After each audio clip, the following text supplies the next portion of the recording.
विदेश मंत्री एस जयशंकर ने कहा कि चीन ने भारत के साथ सीमा समझौते की अवहेलना की है, जिससे द्वीपक्षीय संबंधों पर असर पड़ रहा है। उन्होंने कहा कि स्थायी संबंध एक तरफा नहीं हो सकते हैं और इसमें परंपरा सम्मान होना चाहिए।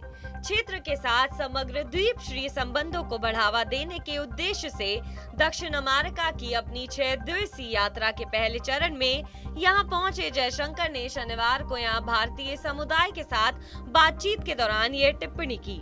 भारत चीन संबंधों पर एक सवाल के जवाब में जयशंकर ने कहा कि भारत और चीन के बीच 1990 के दशक से समझौते हैं। उन्होंने कहा कि इसकी अवहेलना की है।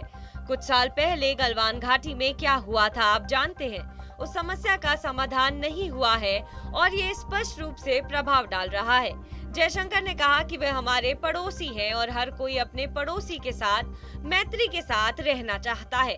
मुझे आपका और आपको मेरा सम्मान करना चाहिए। उन्होंने कहा कि हमारा दृष्टिकोण बहुत स्पष्ट है कि यदि आपको बेहतर संबंध बनाने हैं तो एक दूसरे के प्रति सम्मान होना चाहिए।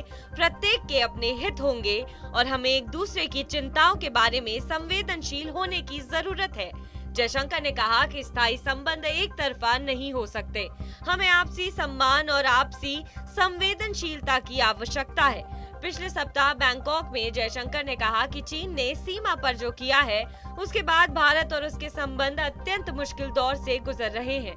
उन्होंने इस बात पर जोर दिया था कि अगर दोनों पड़ोसी देश हाथ नहीं मिलाते हैं तो एशियाई शताब्दी नहीं आएगी।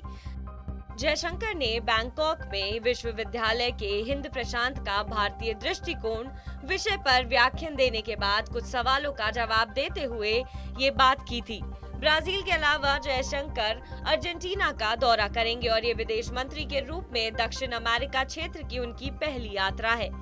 विदेश मंत्रालय ने कहा कि इस यात्रा का उद्देश्य महामारी के बाद युग में सहयोग के नए क्षेत्रों को तलाशना है।